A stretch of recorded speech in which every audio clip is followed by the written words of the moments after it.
ನಮಸ್ಕಾರ ರೀ ಎಲ್ಲರಿಗೂ. ಇವತ್ತು ನಾವು ಮಾಡೇವ್ರಿ ನವಣಕ್ಕಿ ಪಲಾವ್ ರೀ. ನವಣಿ ಅನ್ನೋದು ಸಿರಿಧಾನ್ಯಗಳಿಗೆ ಅದು ಒಂದು ಕೂಡ. ನವಣಿಯನ್ನು ರೀ ನಾವು ಆದಷ್ಟು ಬಳಸೋದ್ರಿಂದ ಶುಗರ್ ಕಂಟೆಂಟ್ ಕಡಿಮೆ ಇರ್ತೈತಿ. ಮತ್ತು ಶುಗರ್ ಇದ್ದವ್ರದ್ದು ಏನು ಮಾಡಿರಿ ಆದಷ್ಟು ನವಣಿ ಸಾಮಿ ಅನ್ನೋದು ಉಣ್ರಿ. ಮತ್ತು ಏನಂದ್ರೆ ಜೋಳ ಜಾಸ್ತಿ ಬಳಸ್ರಿ. ಅಕ್ಕಿಗಿಂತ ರಾಗಿ ಬಳಸ್ರಿ. ಅಕ್ಕಿ ಹೆಚ್ಚು ಬಳಸಕ್ಕೆ ಹೋಗ್ಬೇಡ್ರಿ. ಇದ್ರಾಗ ಏನಂತಂದ್ರೆ ಸಕ್ಕರೆ ಅಂಶ ಕಡಿಮೆ ಇರೋದ್ರಿಂದ ಮತ್ತು ಫೈಬರ್ ಕಂಟೆಂಟ್ ಜಾಸ್ತಿ ಇರ್ತೈತೆ ಅನ್ನೋ ಸಂಬಂಧ ನಾವು ಜಾಸ್ತಿಯಾಗಿ ನವಣಿಯನ್ನು ಬಳಸ್ತೇವೆ. ನಮ್ಮ ಮನ್ಯಾಗ ಇರುವಂಥ ಅಂದ್ರೆ ಒಂದಷ್ಟು ತರಕಾರಿಗಳನ್ನು ನೀವು ಯೂಸ್ ಮಾಡಿರಿ. ಇದನ್ನು ಹಾಕಂತೇನಿಲ್ಲ. ನಾನಿಲ್ಲೇ ಬೀನ್ಸ್, ವಟಾಣಿ, ಆನಂತರ ಬೀಟ್ರೂಟ್, ಕ್ಯಾಪ್ಸಿಕಮ್, ಗಜ್ಜರಿ, ಮೆಣಸಿನ್ಕಾಯಿ ಎಲ್ಲನೂ ಹೆಂಚಿಟ್ಟನು. ಆಮೇಲೆ ಪುದೀನ ಕೂಡ ಇಟ್ಟನು. ಈಗ ಅವನಕ್ಕೆ ನಾನು 1 ಕಪ್ರಷ್ಟು ನವಣಿ ತೊಗೊಂಡೆ ನೋಡಿರಿ. ನವಣಿಯನ್ನು ಸ್ವಚ್ಛಗೆ ನಾವು ತೊಳ್ಕೊಂಬರೋಣ್ರಿ. ಇವನ್ನ ಸ್ವಚ್ಛಗೆ ತೊಳೆದ ನಂತರ ಫಸ್ಟ್ನಾಗೆ ನಾನು ಎಲ್ಲ ವೆಜಿಟೇಬಲ್ ಕಟ್ ಮಾಡಿ ಇಟ್ಕೊಂಡನಲ್ರಿ, ಇವನ್ನ ತೊಳ್ಕೊಂಬಂದೆ. ಈಗ ಒಂದು ಗ್ಯಾಸ್ ಮ್ಯಾಗ ಕುಕ್ಕರ್ ಇಡೋಣ್ರಿ. ಇಲ್ಲೇ ನೀವು ತುಪ್ಪ ಹಾಕ್ರಿ ಅಥವಾ ಎಣ್ಣೆ ಹಾಕ್ರಿ. ನಾನು ಇಲ್ಲೇ ಫಸ್ಟ್ ಎಣ್ಣೆ ಹಾಕ್ತೇನೆ, ಆನಂತರ ಸ್ವಲ್ಪ ತುಪ್ಪ ಹಾಕ್ತೇನೆ ನೋಡಿರಿ. ನನ್ನ ಅಡುಗೆಗೆ ನಾನು ಹೇಳ್ತೇನಲ್ರಿ, ಎಣ್ಣೆ ಕಡಿಮೆ ಹಾಕ್ತೇನೆ. ನೀವು ಜಾಸ್ತಿ ಹಾಕೋತೇನಂದ್ರೆ ಜಾಸ್ತಿ ಹಾಕ್ರಿ, ಎಣ್ಣೆ ನಡಿತೈತಿ. ಆದ್ರೆ ನಾನು ಒಂದು ಸ್ವಲ್ಪ ಏನಂತಂದ್ರೆ ಎಣ್ಣೆಯನ್ನು ಕಡಿಮೆ ಹಾಕ್ತೇನೆ. ಅದಕ್ಕಾಗಿ ಇಲ್ಲೇ ಚಕ್ಕರ್ ಮೊಗ್ಗು, ಪಲಾವ್ ಎಲೆ, ಆನಂತರ ದಾಲ್ಚಿನ್ನಿ ಇವನ್ನೆಲ್ಲನೂ ಏಲಕ್ಕಿ ಲವಂಗ ಅಷ್ಟನ್ನು ಹಾಕ್ರಿ ಮಸಾಲೆ ಐಟಮ್ಗಳು. ಇಲ್ಲಿ ಒಣಕೆ ಮೆಣಸಿನ್ಕಾಯಿ ರೀ, ಕ್ಯಾಪ್ಸಿಕಮ್, ಉಳ್ಳಾಗಡ್ಡಿ, ಆನಂತರ ಕ್ಯಾರೆಟ್, ವಟಾಣಿ, ಬೀನ್ಸ್, ಬೀಟ್ರೂಟ್, ಆನಂತರ ಆಲೂಗಡ್ಡೆ ಒಂದು ಬಿಟ್ಟನ್ರಿ. ಆನಂತರ ಟೊಮೆಟೊ ಕೂಡ ಹಾಕೇನಿ ನಾನು. ನೀವು ಕೂಡ ಮನ್ಯಾಗ ಇರುವಂಥ ಎಲ್ಲ ವೆಜಿಟೇಬಲ್ಗಳನ್ನು ಕಟ್ ಮಾಡಿ ಹಾಕಿರಿ. ಅಂದ್ರೆ ಮಸ್ತ್ ಆಗ್ತದೆ. ಟೇಸ್ಟ್ ಕೂಡ ಸೂಪರಾಗಿರ್ತದೆ. ನೀವು ಡಯಟ್ನಾಗ ಇರೋರಾಯ್ತು, ಶುಗರ್ ಇದ್ದವರಾಯ್ತು.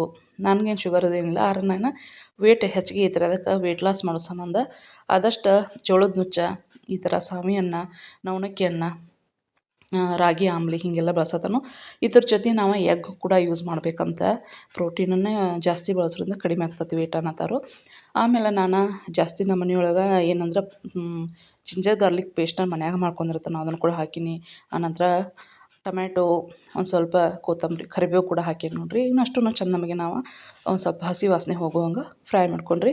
ನಂತರ ಇಲ್ಲ ಒಂದು ಸ್ವಲ್ಪ ಗರಂ ಮಸಾಲ ಹಾಕತ್ತಾನು. ಇದು ಮನ್ಯಾಗ ಮಾಡಿದ ಗರಂ ಮಸಾಲ ನೋಡಿರಿ. ಆಮೇಲೆ ಒಂದು ಸ್ವಲ್ಪ ಚಿಟಿಕೆ ಅರಿಶಿನ ಕೂಡ ಹಾಕತ್ತಾನು. ಅದನ್ನು ಮತ್ತು ಎಲ್ಲ ಚೆಂದ ನಮಗೆ ಮಿಕ್ಸ್ ಮಾಡಿರಿ. ಆದಷ್ಟು ಏನಂತಂದ್ರೆ ಕಡಿಮೆ ಎಣ್ಣೆ, ನೀವು ಎಣ್ಣೆ ಜಾಸ್ತಿ ಹಾಕೊಂಡು ತಿಂತೇವೆ ಅಥವಾ ನಮಗೇನು ವೇಟ್ ಲಾಸ್ ಆಗೋದು ಬೇಡ, ನಮಗೇನು ಶುಗರ್ ಅದು ಇಲ್ಲ ಅನ್ನೋರು ಏನು ಮಾಡಿರಿ, ಟೇಸ್ಟಿಗಾಸ್ಕರಾದ್ರೂ ಒಮ್ಮೆ ಏನು ಮಾಡಿರಿ, ಒಂದು ಇದನ್ನು ತಿಂದು ನೋಡಿರಿ. ನವಣಕ್ಕಿದ ಭಾರಿ ಮಸ್ತ್ ಇರ್ತೈತಿ. ಒಂದು ಸ್ವಲ್ಪ ಕಸೂರಿ ಮೇಥಿ ಹಾಕೀನಿ. ಒಂದು 2-3 ಸ್ಪೂನ್ ಅಷ್ಟು ನಾನು ಇಲ್ಲೇ ಮೊಸರು ಹಾಕತ್ತಾನು. ಮೊಸರು ಹಾಕೋದ್ರಿಂದ ಏನಂದ್ರೆ ಅದು ಸೇಮ್ ಹೋಟೆಲ್ದಾಗ ಪಲಾವ್ ತಿಂತಿರಲ್ಲ, ಅದು ಸೇಮ್ ಟೇಸ್ಟ್ ಹತ್ತತಿ. ಅದಕ್ಕಾಗಿ ಹೀಗೆಲ್ಲ ಹಾಕಿ ಮಾಡಿ ನೋಡಿರಿ, ಭಾರಿ ಮಸ್ತಾಗಿರ್ತೈತಿ. ಈಗ ನೋಡಿರಿ ಅಷ್ಟು ಪೂರ್ತಿ ಎಲ್ಲ ಮಿಕ್ಸ್ ಆಗಿ ನಂತರ ನಾವೇನು ಮಾಡೋದು, ಮಿಕ್ಸ್ ಆದ ನಂತರ ಈ ನವಣಕ್ಕಿ ಏನು ತೊಗೊಂಬಂದವಲ್ಲ ಅವನೀಗ ಆ್ಯಡ್ ಮಾಡ್ಕೊಂಡ್ರಿ. ಅಂದ್ರೆ ಹಸಿ ವಾಸನೆ ಹೋಗ್ಬೇಕ್ರಿ ಅವೆಲ್ಲ. ಆದ ನಂತರ ಇಲ್ಲೇ ನವಣಕ್ಕಿಯನ್ನು ಹಾಕ್ರಿ ನೀವು. ಇಷ್ಟಾದ ನಂತರ ರೀ ಅಷ್ಟೊತ್ತು ಚೆಂದ ಮಿಕ್ಸ್ ಮಾಡಿರಿ. ಇದಕ್ಕಿನ್ನ ಉಪ್ಪು ಹಾಕಿಲ್ಲ ರೀ. ಆನಂತರ ನಾನು ಜಾಸ್ತಿ ಕಲ್ಲುಪ್ಪು ಹಾಕ್ತೇನೆ ರೀ. ಅದಕ್ಕಾಗಿ ಕಲ್ಲುಪ್ಪು ಒಂದು ಸ್ವಲ್ಪ ನೋಡ್ಕೊಂಡು ಹಾಕಿರಾತಂತೇಳಿ ಹಿಂದರಿ. ಮತ್ತು ಇಲ್ಲಿಗೆ ನೀರು ಹಾಕೋದು ತೋರಿಸ್ತೇನೆ ನೋಡಿರಿ. ನಾವು ಉಪ್ಪಿಟ್ಟು ಮಾಡ್ತಿರ್ತಾವಲ್ಲ ರೀ, ಉಪ್ಪಿಟ್ಟು ಮಾಡುವಾಗ ನೀರು ಹಾಕ್ತೇವಲ್ಲ ಹಂಗೆ ಮೆಜರ್ಮೆಂಟ್ಲೆ ಹಾಕಿರಿ.